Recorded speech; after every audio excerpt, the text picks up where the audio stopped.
Greetings, I am Perry, and here in the woodworking barn, we are going to be showing off the carpenter's best friend, the shaving horse.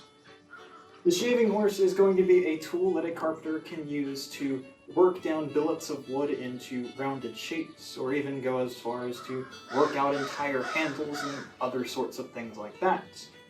There are many kinds of shaving horses throughout the years. This type you see right here is an earlier European design, very common to see brought over here in the late 1700s. As time goes on, you will see milled lumber get brought in to make ones that look a bit more like this. They all serve the same purpose. What this device will do is it will act as a clamp for your billet of wood.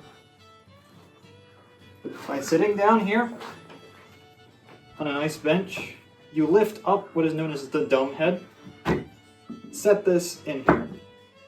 And of course, this is going to hold it down a little bit. But using the action of levering, we set our feet down on the pedals, and now this is going nowhere. What does this accomplish, you might ask?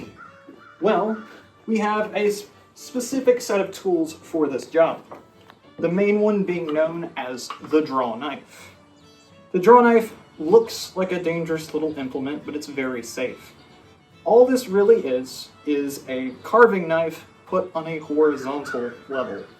Imagine like this, much bigger, used in this direction. It is the older sibling to what is known as the spoke shave, this right here, used for very delicate work. To use a draw knife, you will go clamp down your piece in a nice and secure position, and then take the blade laterally, hold it to the wood, find the proper angle, and use that to carve and shave away pieces of your wood as you start to work it down smoother and smoother. This can be used to repair all sorts of pieces for furniture.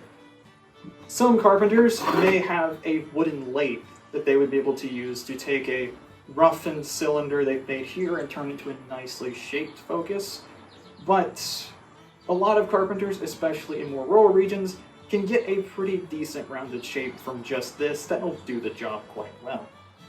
If carpentry is something that interests you, then come on out to historic Brattonsville when you find the time, and you may find one of us here in the workshop doing something you've never seen before.